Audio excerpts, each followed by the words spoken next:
Okay, it's the 8th of January, and this is our 7th session of the world tour of, my name is Odie Hawkins. Hello. I'm the author of all these books that I'm beginning to talk about in chronological order. I've gotten up to, this book was first issued in 1991. It's called Portrait of Simone. Portrait of Simone. What I'd like to do is something I think a bit unusual, and that is to read the prologue of the book and then go into a couple other things, which I'll save for a moment. The story is about a young soldier in 1962 who falls in love with a woman. I think he was about 24 according to the manuscript, and she was like 48, twice his age, and they have something go on that kind of is unusual because they were both old-fashioned people. I'll let it go at that. It happened down south. This is the prologue to it. The southern section of the United States has a peculiar history, a peculiar way of looking at things. The South is our tropical zone, the place where armpits carry half moons, and the way people speak reflects a social status that may be missing in the rest of the country. In the South, the recent past may be yesterday or 100 years ago. People seem to relate to older feelings there than in the rest of the country, or so some people think. Art, mystery, food, craziness, murky water, dark nights, the smell of skunks, dog howls, and deeper love swell up down there and keep the emotional belly fuller than anywhere else in the country. We don't want to get into catfish and cornbread. That would almost be explaining the whole thing. You meet people in the South that you would never meet in any other part of the country or the world. On the back roads in Georgia, trees hang over like old men shedding dry tears. And when it rains, the earth bleeds, sheds rivulets of blood. Some of those trees have held the bodies of African men and women, their necks brutally cradled in heavy coils of lynch rope. During the heyday of American-style apartheid, the South was the African hell in full view, filled with emotions so raw that they've never healed, will never heal. The South smells different. It's filled with flowers that refuse to have odor or color after they're taken from their native soil. The South was once the aggravated land of African women. There's a story of a beautiful African woman who was raped at least once a week, from 12 years old to 24 years old, all of her adult life. She stopped the rapes by biting off the dick of her last rapist. The white men of her town, outraged by her rebellion, tied her to a tree and used her for target practice. They say she died with a smile on her face. The South has always carried this bitter sweetness for African Americans. Alone, without Eurocentric prodding or interference, we have sometimes turned the South into a gorgeous place, bursting with an African love system that embraced every black face in sight. The South is where the United States sent Leon to serve his country. The government had no intention of introducing Leon to Simone, but it happened anyway. The government had no intention of introducing her to Montuna, but it happened anyway. The people who lived in the area had no idea that one sad day their land would be taken over, twisted into a mad caricature of human activity, slavery legalized. Yes, the southern section of the United States has a peculiar history, a peculiar way of looking at things. This is our tropical zone, and it gives birth to emotions that will not bloom anywhere else. Check it out. The book is called Portrait of Simone, and the prologue pretty much tells you where it's coming from, except that there are a lot of twists and turns in it. I would suggest that you buy it.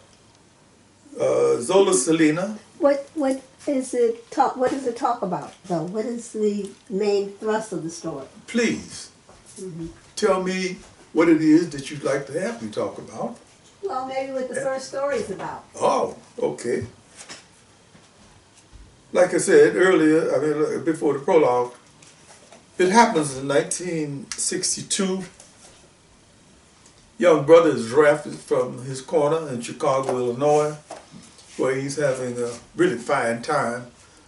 He and a group of his other friends were called shepherds of the night because they seldom went to bed before 2 or 3 o'clock in the morning after having partied all night from Thursday all the way into Monday morning. And down south in Georgia, Fort Gordon, Georgia to be exact, he has this thing happen to him with this older woman. The story ends in a kind of a nebulous way. There's no way you could say it was happening. It went this way or that way, and I don't want to reveal what happened anyway. So it's an Alfred Hitchcock moment, huh? I'll just leave it go at that. Okay. What I'd like to do here is introduce and talk with my co-conspirator in this whole business, Zola Salena-Hawkins, who has just come back from a Tai Chi class. I can tell that from your outfit. Yes. How many people you have in the class? About 25.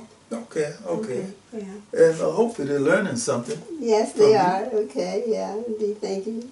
That's so nice. Well, thank you. Yeah. Oh, you got a book too. Okay. I've got this. Is the original Portrait of Simone. Where'd you get that from? Well, we have a few of your original Holloway House books. Okay, this was the one that was published in 1991. Yes. Okay. Incidentally, that cover photo has a picture of a very, very good friend and a great singer, Odie McNeil. Odie McNeil is doing it. We were in the Watch Writers Workshop together, but that's another story. Okay. The picture was taken by another friend named DJ Robinson, who also took the photo for this one. Did you know that? Oh, that's right. He did. Okay. Yeah. I'll get that day. This was years later. So life does continue. Right. And so I'm asking you about the Tai Chi outfit because it leads me into another kind of questioning frame of reference having to do with the lady between us. And I don't quite know how to get into this. I want to put the books down. Buy one of the books, Barnes and Nobles, Amazon.com. Right. Steal it from a friend if you know anybody who has a copy. Also, your local library might have it. And for those who have the original Holloway House books, some of the original printings are rather expensive. And so once you that would be considered, I think, an antique these days. Well, one of the classics, you know, that the bookstore, the abooks.com, is that one of them? Yeah, abooks.com. You can check out how much the original Holloway House books are going. And like I said, it has to be among the first printing. And if it's among the first printing, we sold, was a Sweet Peter Deer for $400. Books like this for those ones. This originally cost the price in there $3.50. Yeah, so okay. When you start getting up to the hundreds, it's all profit. It's basically for talking about book collectors. If you can find it. Now let's get back to the lady. Okay. Having come from, thank you. You're welcome. Having come from you and Tai Chi and so forth and so on. Once again, Zola's mother. Queen Jewel Gray. I don't know what to say sometimes because I keep looking, we keep graduating to larger pieces and we have not gotten to the biggest piece yet. But I think this is one of the most significant. Let me let you talk about it. Well, you know, I think Tai Chi would have helped her because she looks like she gave birth to Ibeji. Ibeji twins, yes. And you see that her eyes are kind of popped out, and I think she's got a little bit of a scream going on here. And it's a rather graphic picture. Yeah, okay, yeah. But you know, it's I think originally copper. See the copper here?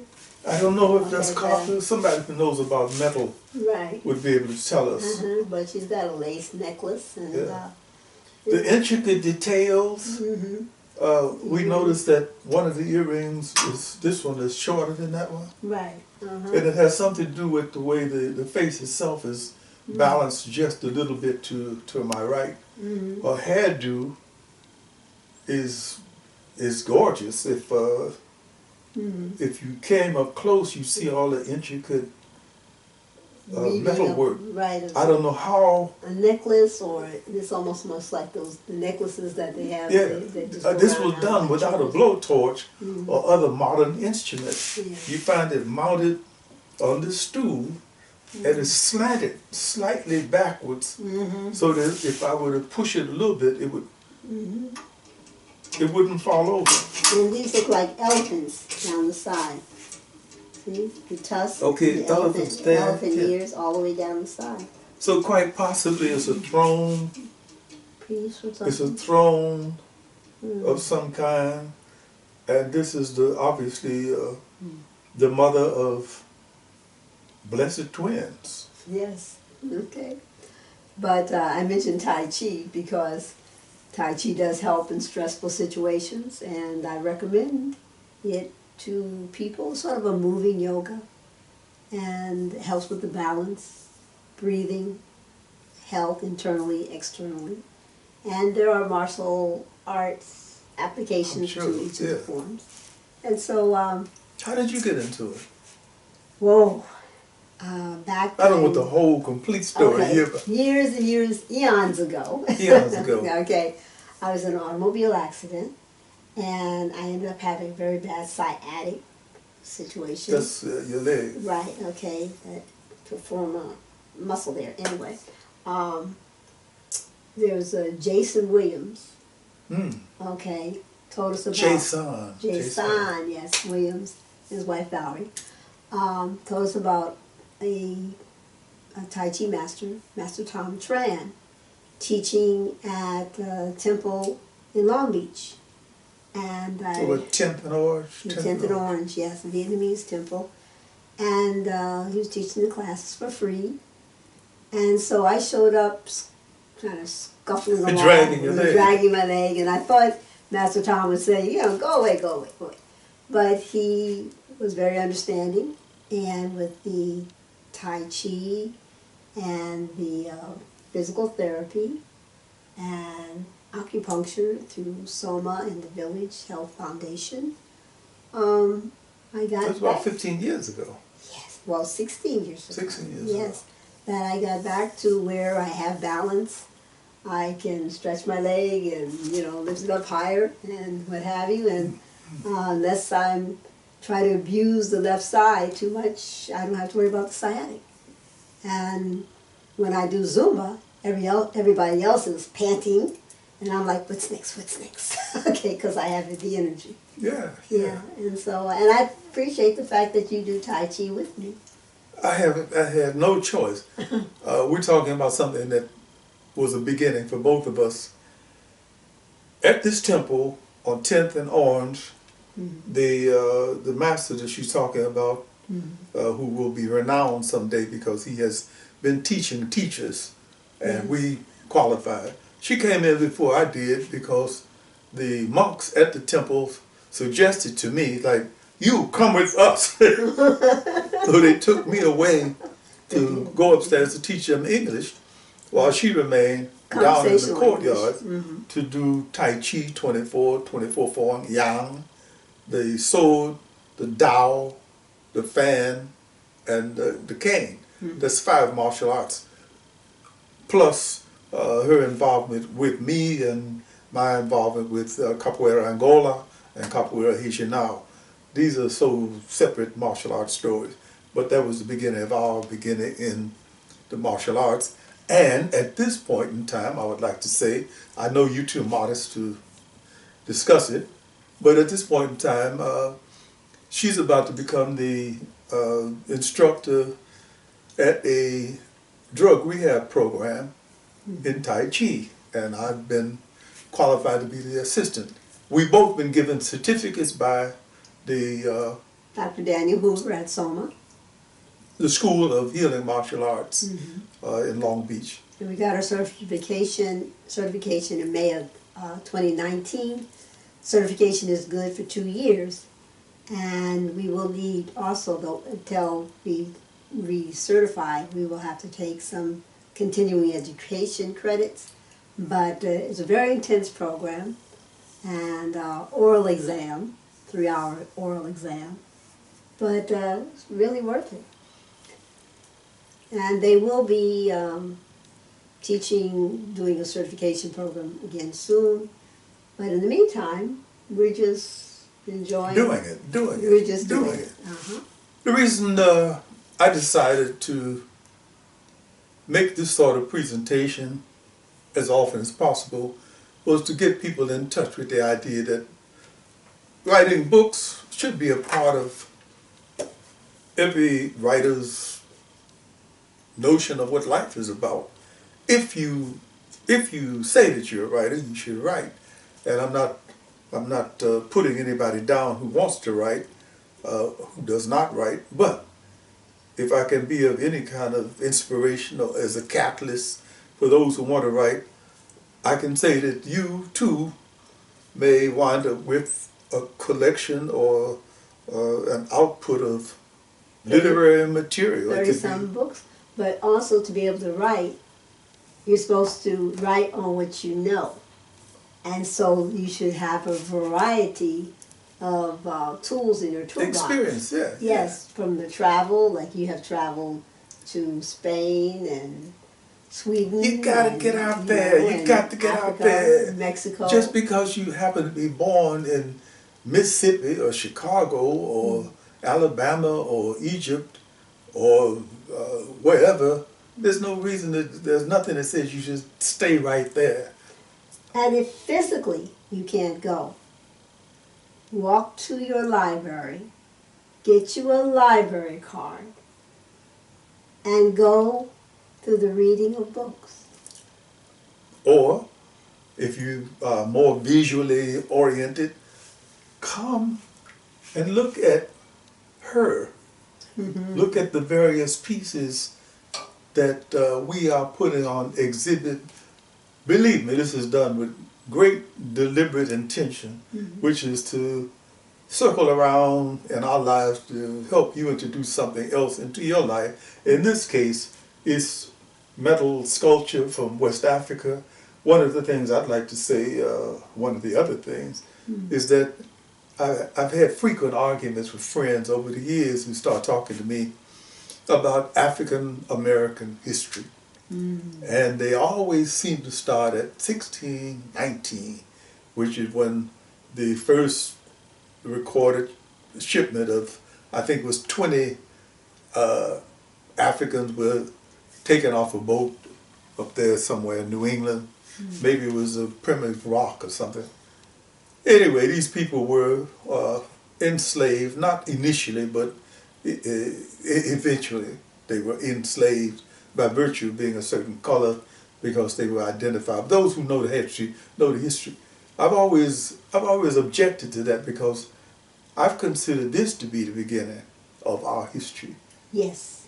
And I know she predates 1619. So when we start talking about black history, African-American history in the coming month, we come out of greatness. We come out of this lady here. And having said all of that, some of this It's in some of these books, Yes. but we'll get to that next time. All right. Meanwhile, Meanwhile, hey, let's, chill. I like that. I would call that the chill move. Chill move. The chill move. Opening Hey, move hey for Tai y'all, Chi. hey. Chill. Chill. Next time I see you, Alfred, I want you to Yes, Alfred. chill. Okay. Come on, Alfred. Chill with me, man. Chill Well, with me. We don't know if he can move his arms right now. Uh-oh, Okay, don't do anything that's Don't going do anything you're Don't not do supposed to anything do. that's going I know the operation made you feel a little less flexible, But it's coming. but it's coming. it's coming. Just think. Chill. I'm going to leave you chilling, and I'm I'm going going to to pass away. chill out. I'm going to chill out. Chilling Out, Odie I'm Hawkins, books going on to Amazon, Barnes & chill Noble, or just Google Odie Hawkins. Out. Chill.